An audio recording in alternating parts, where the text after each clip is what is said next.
বারবার সে আমাকে মানে ঘরে আসলে সে আমার সাথে খিটখিটে মেজাজের কিরকম করতো। আমি তার জন্য যথেষ্ট সাজুগুজু করে রেডি হয়ে থাকার চেষ্টা করতাম, মানে তার প্রতি ওরকম থাকার চেষ্টা করতাম যাতে সে বাইরের দিকে নজর না যায়। আমার কথা ছিল একটাই যে সে যদি বুঝতেন যে তার ভালো লাগা থেকে আপনাকে কাউকে ভালো লেগেছে না, এই জায়গা থেকে দ্বিতীয় বিয়ে করা না যায়, হারাম। আমার এটা আমার পারসেপশন। কেন বলছি, আপনার একজন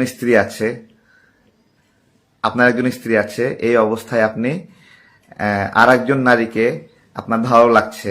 আসসালামু আলাইকুম, আমি প্রশ্ন দেখাবো রফিকুল ইসলাম মাদানী হুজুরের দ্বিতীয় বিয়েকে কেন্দ্র করে এবার বের হয়ে এলো নতুন তথ্য, যা আপনারা জানলে অবাক হয়ে যাবেন। চলুন কথা না বাড়িয়ে আমরা এক এক করে ভিডিওগুলো দেখে আসি। তাকে একদম সবারই পছন্দ হয়েছে, জামাই হিসেবে যতটুকু পাওয়ার সম্মান আদর সবই সে পাইছে, সব কন্টিনিউ ভালো। তো একটা বেবি নিলাম আমরা। আমি বেবি কনসিভ করার পর যখন 5 মাস দেখলাম যে একটা মেয়ে তাকে অনবরত কল দিতেছে। সে বলল এটা আমার বেস্ট ফ্রেন্ড ছিল, তার সাথে আমার 7-8 বছরের সম্পর্ক। তো এটার জন্য আমি ওকে কিচ্ছু বলি নাই। আমি ওই মেয়েটাকে ফোন দিয়ে বললাম যে আপু আপনি আর যোগাযোগ করেন না, আমরা আমাদেরকে সুখে থাকতে দেন। মানে আমি ভাবলাম কি যে আমার হাজবেন্ড তো আমার থেকে দূরে থাকে, একা থাকে, আর আমি বাড়িতে থাকি, তার গ্রামের বাড়িতে। হ্যাঁ, তো আমি ভয় পাচ্ছিলাম যে সে না আবার ওই মেয়ের সাথে জড়ায় যায়। তার জন্য তাকে দূরে রাখার জন্য ওই মেয়েটার সাথে আমি কথা বলি। তো ওই মেয়েটা আমার হাজবেন্ডকে আবার রিপিট করছে, বিচার দিচ্ছে। তো আমার হাজবেন্ড বাসায় এসে, তখন আমি 7 মাসে প্রেগনেন্ট, বলতেছে এই তোর কত বড় সাহস, তুই কাকে ফোন দিছ জানোস? এই সব ঝামেলা আবার মিটমাট হইলো। সে ঢাকায় চলে আসে। বললাম যে আচ্ছা তুমি ঢাকা চলে যেতে, আমার তো কষ্ট হইতেছে, তা আমি আমার আম্মুর কাছে যাই 2-3 দিন থেকে নরমাল হয়ে আসি। আমার শ্বশুর ঢাকা আসছিল 3 দিনের জন্য। তা আমি আমার শাশুড়িকে বলে গেছি যে মা আমি যাচ্ছি আমার আম্মুর কাছে। সে বলল আচ্ছা যাও। তো যাওয়ার পরে আমার শ্বশুর যখন বাড়িতে আসে, তখন আমার শাশুড়ি বলল তোমার ছেলে আর বউ ঝগড়া করে চলে গেছে।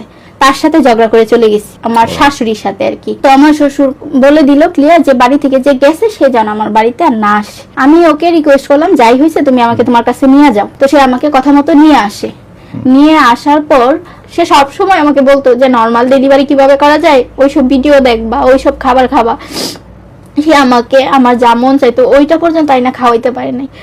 1 ফোঁটা দুধ বা একটা ডিম যে আমাকে খাওয়াবে ওই টাইমে তার ওই সামর্থ্যটাও ছিল না। তারপর আমি তার হাতটা ছাড়ি নাই যে আমি এভাবেই থাকবো, তোমার কাছে রাখো এইভাবেই। তো যেদিন আমার ডেলিভারি পেইন হটলো, সে আমাকে রাত 12টার সময় আমার আম্মুর সাথে ছিল। তো এই দিক দিয়ে আমার হাজবেন্ড মাকে এসে বললো যে আম্মু আপনি ওকে নিয়ে দেশের বাড়ি চলে যান, আমার কাছে টাকা পয়সা নাই।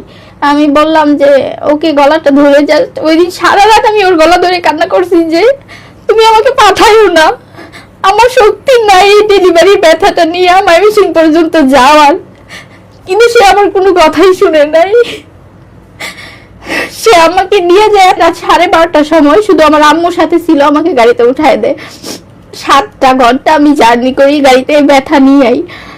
বাসায় যাওয়ার সাথে সাথে আমার নর্মালি ডেলিভারি হয়। আমি বললাম যে দেখো আমি আর বাড়িতে যাব না, বাচ্চা তো সুস্থ আছে, আমাকে নিয়ে আস। ওই যে ঢাকায় আইসা পড়লাম, তখন বারবার সে আমাকে মানে ঘরে আসলে সে আমার সাথে খিটখিটে মেজাজের কিরকম করতো।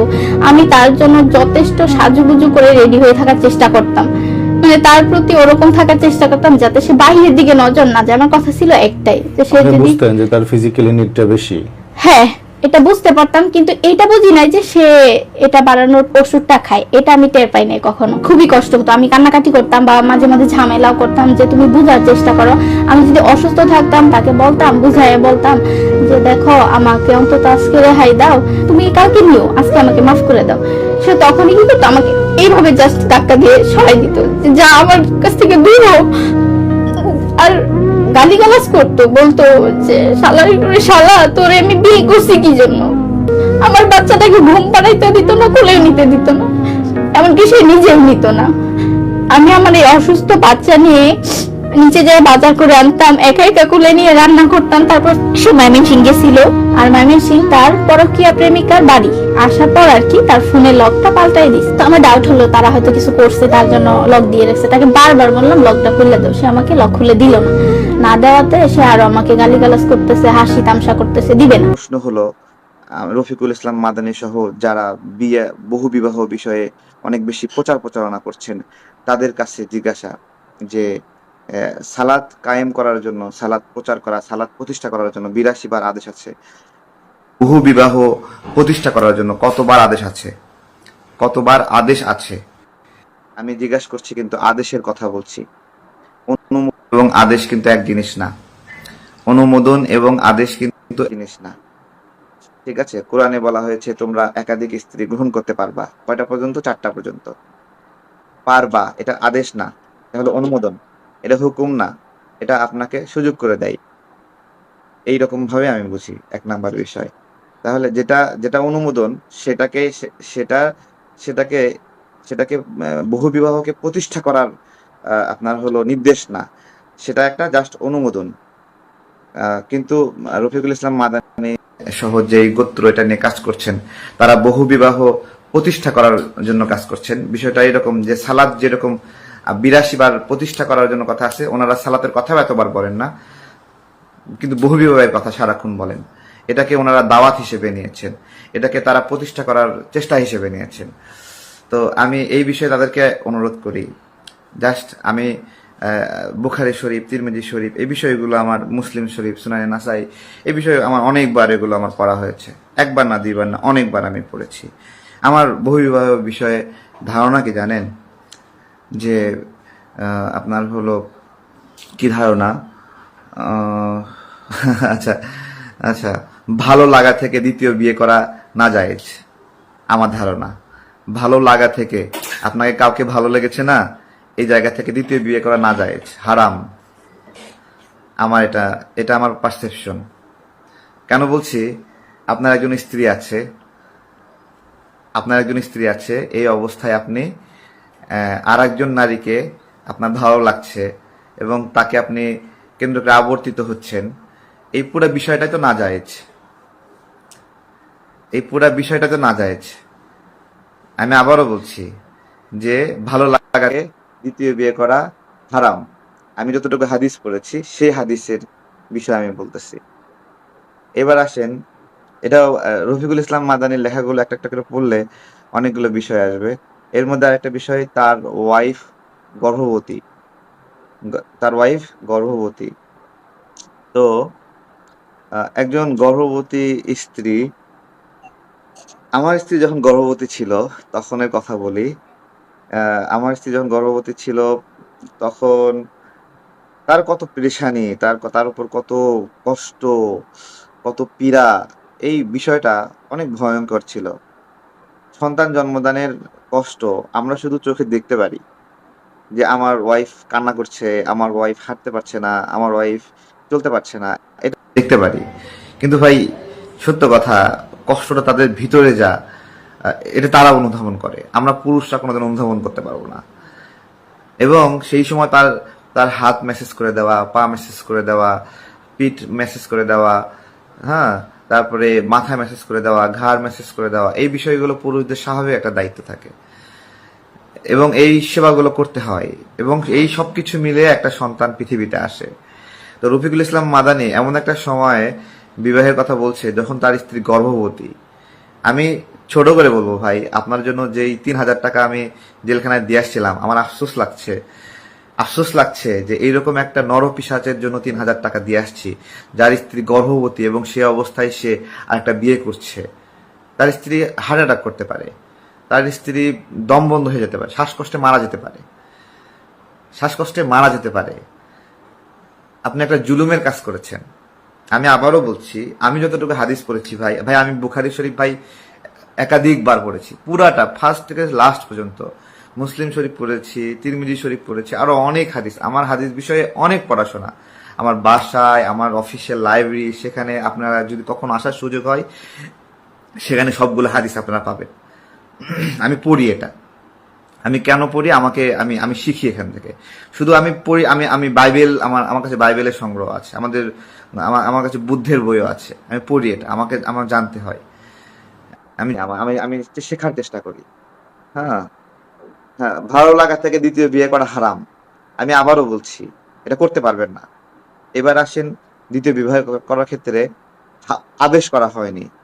দ্বিতীয় বিবাহ আদেশ না, দ্বিতীয় বিবাহ হলো অনুমোদন। কিসের জন্য অনুমোদন? প্রয়োজনের জন্য অনুমোদন। একটা ছোট ঘটনা দিয়ে আমি এই ব্যাখ্যাটা নিয়ে আসবো। আমাদের দাস প্রথা ছিল এবং দাসীর সঙ্গে সঙ্গম করা বৈধ ছিল। একজন দাসীর সঙ্গে সেক্স করা বৈধ, ঠিক আছে? এবং দাসী হলো মালিকের সম্পদ। তো এবং সন্তান জন্ম দিতে পারবে দাসী, হ্যাঁ, তার মালিকের সন্তান জন্ম দিতে পারবে, এইটাই ইসলামে অনুমোদন। এবার আসেন আমার যে হাদিসের জ্ঞান সেটা আমি আলোচনা একটু শুরু করি। যে আপনি অনেকে আপনাদেরকে একটা প্রশ্ন, যে এই যে আদেশ, এই যে নির্দেশনা যে তার সঙ্গে সেক্স করা যাবে, দাসীর গর্ভে সন্তান জন্ম দেওয়া যাবে, এইটা এক বৈধ না। আমি আপনাদেরকে জিজ্ঞাসা করতেছি, এই হাদিসের প্রয়োজনীয়তা শেষ হয়েছে কি শেষ হয়নি? এই হাদিস বাতিল হয়ে গেছে কি হয়ে যায়নি? স্পষ্ট করে বলতেছি, এই হাদিস একটু পরিবর্তন হয়নি, এই হাদিস বাতিল হয়নি, এই হাদিস অকার্যকর হয়নি, এবং এই হাদিস আজীবন থেকে যাবে। এই হাদিস কোনোদিন পরিবর্তন হবে না। আজীবন দাসীর সঙ্গে সঙ্গম করা বৈধ, দাসীর গর্ভে সন্তান জন্মদান করা বৈধ, এটা আজীবন বৈধ। এটা কখনো বাতিল হয়নি, কখনো বাতিল হবে না, এবং এরকম সুযোগ নাই যে কোনো আলেম এসে এটা বলবে এটা বাতিল হয়ে গেছে। আমার হাদিস পড়ার অভিজ্ঞতার কথা কি বলছে, কি কি শর্ত ছিল, দাসী কিভাবে গ্রহণ করা হয় সেভাবে আমি বলি। কোনো যুদ্ধ শেষে পরাজিত পক্ষের গোত্রের লোকেরা যখন আটক হয়, গ্রেপ্তার হয়, তখন তারা দাস হিসেবে গ্রেপ্তার হয়।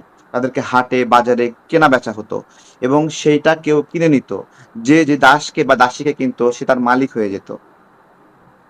এরপরে সেই দাসীকে সাথে আপনি সঙ্গম করতে পারতেন, আপনি সেই দাসীর গর্ভে সন্তানও জন্ম দিতে পারতেন। এটা কেন? এটা কি অযৌক্তিক কোনো বিষয় ছিল? তাহলে বলি, যখন কোনো যুদ্ধ হয় তখন যুদ্ধে বিজয়ীরা নারীদের নিয়ে উচ্ছ্বাস করত, তাদেরকে ধর্ষণ করত, তাদেরকে ব্যভিচারে বাধ্য করত, এবং নির্যাতনের শিকার হতো, গণধর্ষণের শিকার হতো, নিপীড়নের শিকার হতো। এই অবস্থা থেকে বাঁচতেই দাসীদেরকে মালিকের ব্যবস্থাপনায় দেওয়ার জন্যই এই আইন।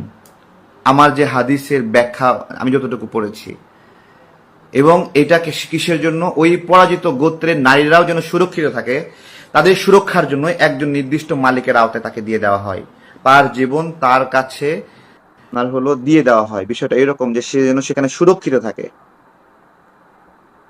এটা কি এখন বাতিল হয়েছে? এখন দাস প্রথা নাই। আপনার বাড়ির চাকর কিন্তু আপনার দাস না, আপনার বাড়ির কর্মচারী কিন্তু আপনার দাস না, আপনার বাড়ির গৃহকর্মী কিন্তু আপনার দাস না, দাসী না। সুতরাং তার সঙ্গে যৌন সঙ্গম করাও বৈধ না। তাহলে এটা কি বাতিল হয়ে গেছে? আবার যদি কখনো এরকম পরিস্থিতি আসে, এরকম যুদ্ধ বিগ্রহ আসে, কোনো দিন সেই যুদ্ধ বিগ্রহের পরে নারীরা বা মানুষ এরকম কেনা বেচা হয়, আবার যদি মানুষ দাস হয়, আবার যদি নারীরা দাসী হয়, তখন এটা বৈধ হবে। ওই আবার সেই যুদ্ধ পরিস্থিতির জন্য এই হাদিস পরবর্তীতে যা নির্দেশনা আছে তা কখনো বাতিল করা হয়নি, এবং এইটা যা নির্দেশনা তা কিয়াস বা অন্য শর্তের মাধ্যমে বাতিল করা সম্ভব না। এবার আসেন বিবাহের ক্ষেত্রে। বিবাহের ক্ষেত্রেও কাছাকাছি ঘটনা, যে সেই সময় প্রাক ইসলামিক যুগে অথবা ইসলামের প্রাথমিক যুগে তখন প্রচুর যুদ্ধ বিগ্রহ ছিল, এবং প্রচুর পুরুষ মারা যেত, এবং